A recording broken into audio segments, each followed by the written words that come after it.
Hello everybody, this is HockeyPones and you are watching a shift-by-shift video of 2015 draft-eligible player Ivan Provorov of the Brandon Wheat Kings. As with all of my previous videos, this is not intended to be a highlight reel. You can find highlights anywhere of certain players. This is intended to be an objective look at a player's strengths and weaknesses and overall style of play. Though I do try to get good statistical output games from the players. In this game, Provorov scores 2 goals in a 6-4 victory. So let's go on to the game.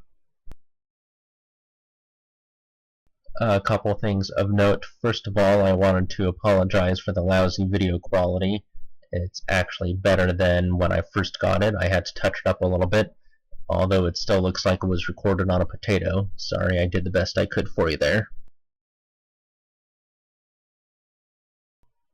But I also wanted to say thank you to the feedback that I got. Someone had mentioned that I basically spent about 5 minutes of the last video not talking about the player at all, and they didn't seem to like that.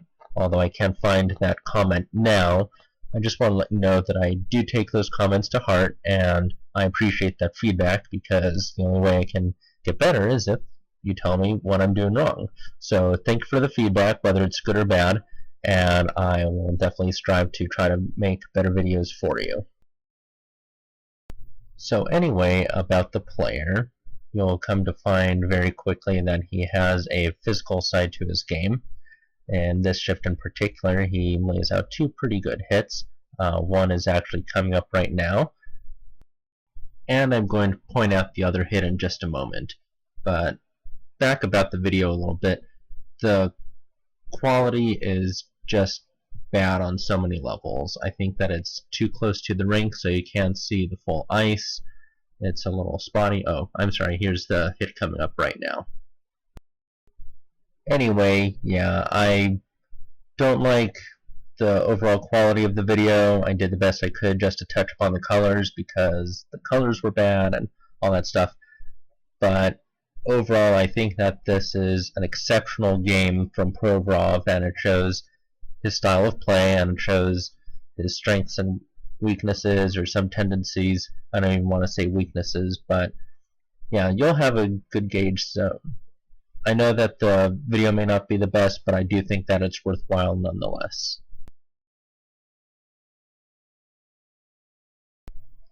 So you've probably noticed by now, Provorov is a left-handed shooting defenseman, and he's in the white and gold if you haven't figured that out already, but I tried to mark it so you'd be able to see him. He's a bit on the stocky side. He's listed on the WHL website at 6 feet 200 pounds, so that helps make him a little bit competent on the physical side of the game. Other videos, you'd know that I am a big fan of players that are competitive and at the same time honest, where they will hit a player to take him out of the play but not take him out of the game. Since he's on the power play right now, I wanted to talk about some of the offensive aspects of his game. He is a smooth skater. Not that I put a whole lot of stock in skating, and I know jack about it, but at least from my perspective, he looks like a decent skater. He doesn't take any unnecessary risks in terms of keeping the puck on the attack. He makes short passes or will fire a wrist shot throughout the entire game. I don't see him take one slap shot or one-timer. So he's pretty safe when he is on the attack, but that's just something to keep in mind.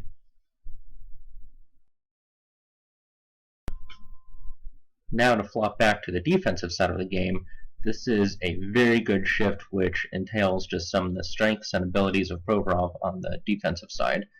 You're going to see him do a good job, cut the angle off the player here to separate him from the puck and to get it out the best he can. And then it's actually going to happen a little bit more dramatically now with a 2-on-1, where he lets the shooter take the shot and he gets in position to block the shot, and he scoops the puck out, so hopefully someone else would be able to clear it out.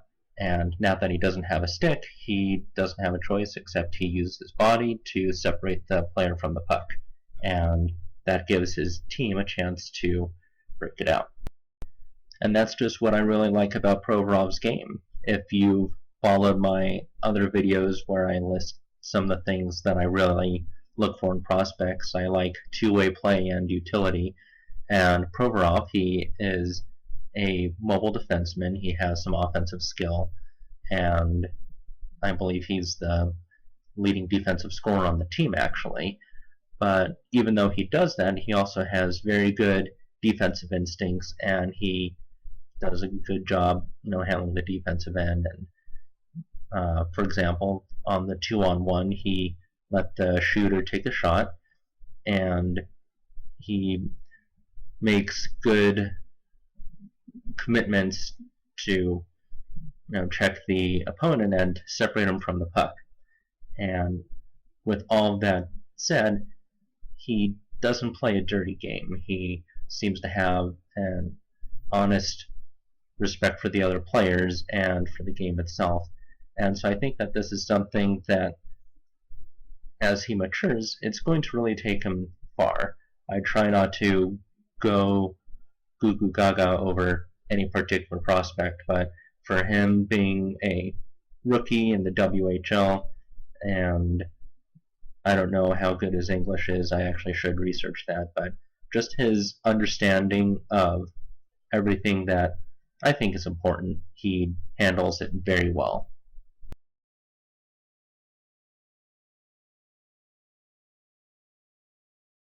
So now that we're in the second period, you're going to see a lot more of Provorov's offensive ability. Swift Current gets in a lot of penalty trouble here, and so he's going to get a lot of offensive time.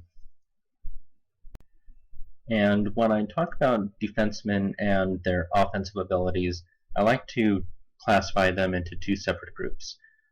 On the one hand, there are what I call the puck passers or puck distributors, who have a tendency to make long stretch passes or pass the puck a lot. They don't hold on to it a whole lot.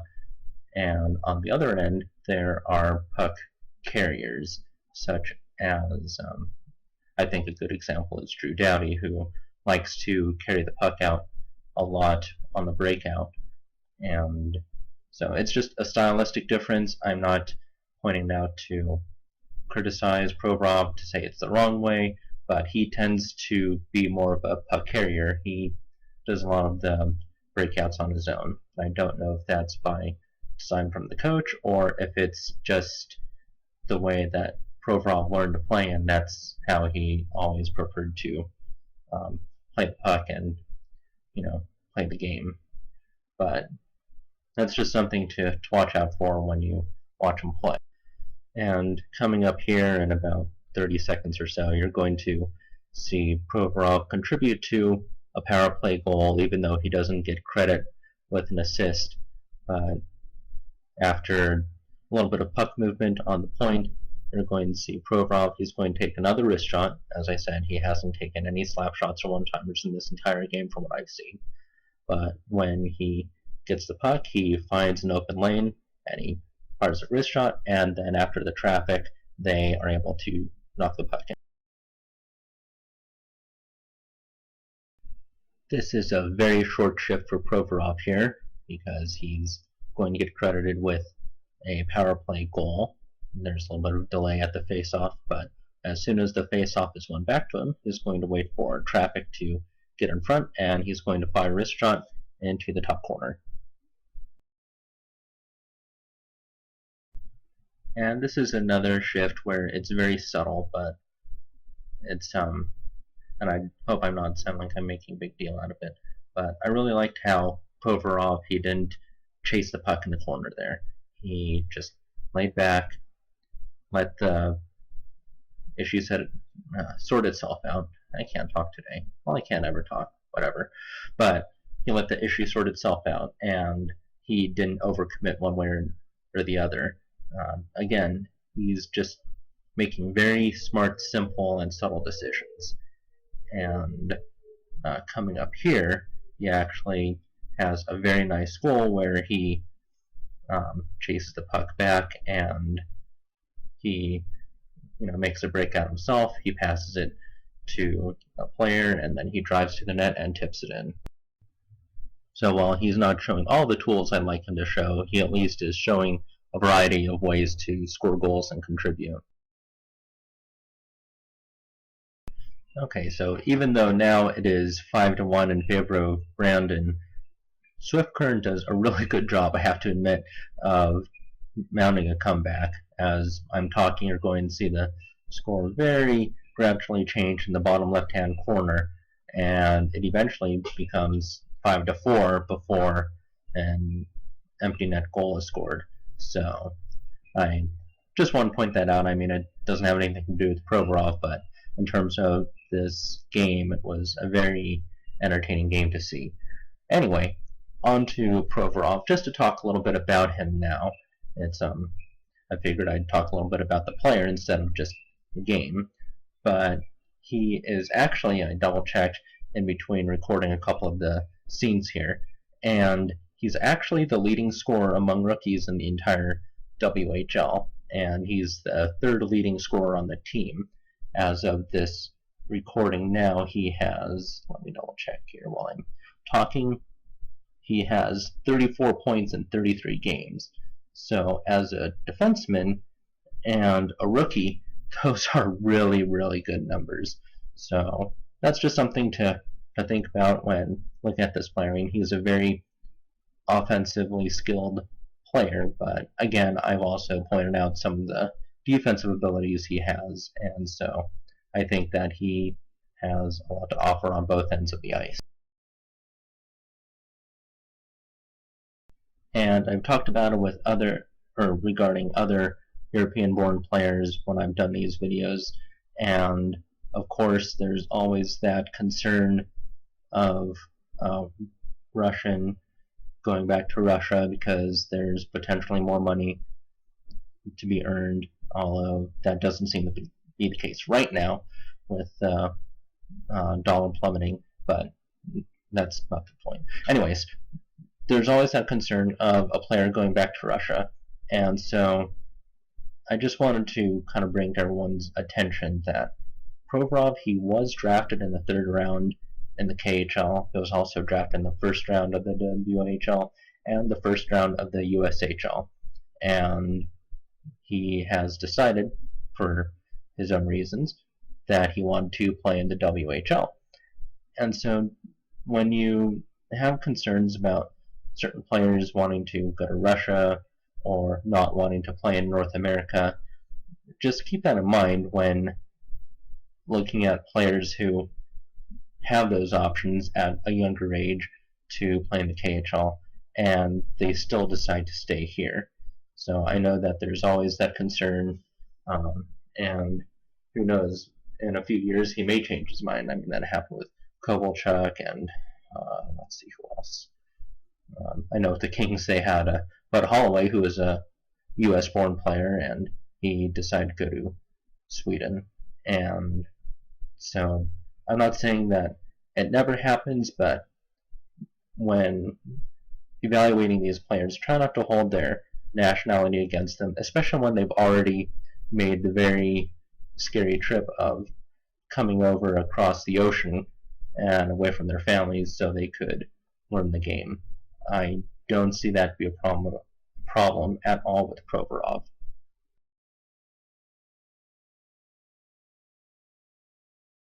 Now, in terms of teams who I think would be interested in drafting him, if you're not familiar, I like to, instead of comparing a prospect to a particular player and creating unrealistic expectations, I usually like to list teams who I think would be a good fit for a player, or a prospect, I should say.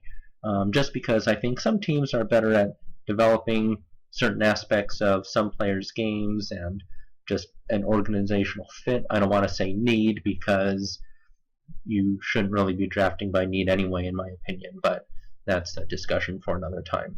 Anyways, in terms of fit, I've had a really hard time trying to find a team that doesn't fit well with Provorov, just because of his versatility and wide array of abilities and style of play, it's very hard for me to think that there's a team that wouldn't really be a good fit.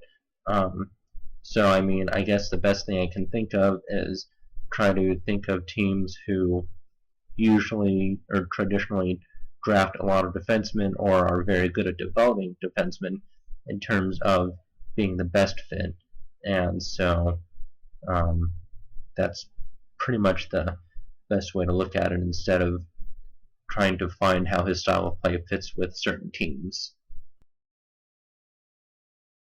And before I get into those teams who I think are heavily dependent on defensemen, I wanted to point out a little bit of something that I feel Provorov needs to work on here in this upcoming shift. I think he does give a little bit too much respect to the opposition on the 2-on-1, where he's cutting over to the side too much and he gives the winger too much room. So anyways, I just want to point that out. Anyway, in terms of teams who I feel would probably be the best fit, even though I don't think there's a team that would be a poor fit for Provorov, I think Nashville would be a very good team because they are very reliant on their defensemen, although with what happened with Radulov leaving for Russia a while ago, I'm not sure how much trust they have in Russians, although I think that should be irrelevant. The reality is I think some teams do look at that factor. So I think Nashville would be a good fit. St. Louis, of course, with Pietrangelo, Shattenkirk, Bouwmeester, they are very reliant on having good defensemen.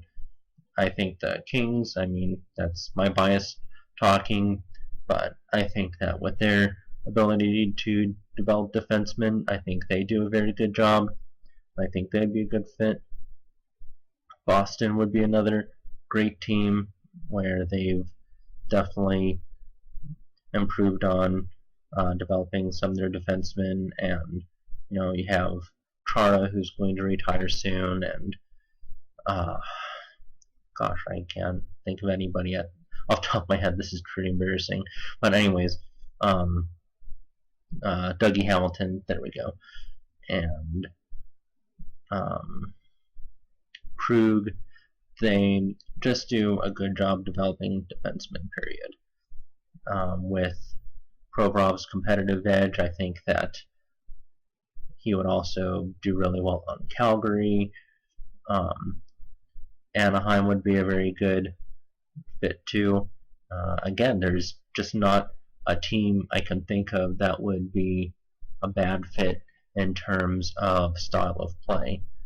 I've mentioned before in another video, sorry Edmonton fans, but I don't think Edmonton is a very good developing team right now, and they have terrible management. That's not a knock on the fans. I applaud you guys for keeping such strong loyalties to such an incompetent set of managers and coaches, but what can you do?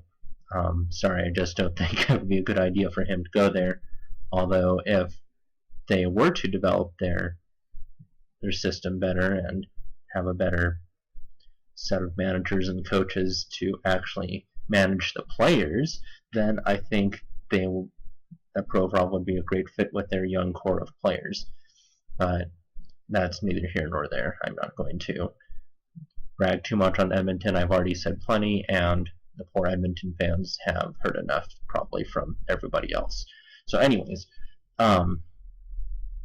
that's about in terms of teams off the top of my head where I think he would be a great fit, although, well, where he would be the best fit. Like I said, I think he would be a good fit anywhere. And I try to keep myself pretty composed. I know sometimes I sound very boring and monotone, but again, I don't want to be over excited about a particular player, because I think that it's you're here to watch the players, and you're here to make your own decisions and get your own evaluations. And I think that by me saying or sounding too excited about one player and not as excited about another player, I think that creates some kind of agenda, and it's just not fair. And um, I'm here to try to be as impartial and as observant as possible. So I do think that Provorov has a lot to offer, and he would be a good fit in any organization. He's a two-way defenseman. He's competitive.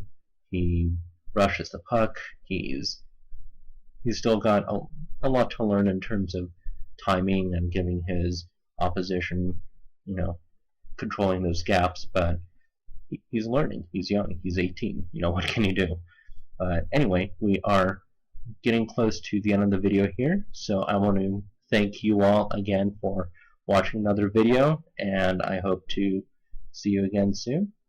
And I don't know who I have next up. I'm going to do some research now, but I look forward to having you watch some more videos and watch Provorov clear the puck right before an empty net goal. Bye-bye.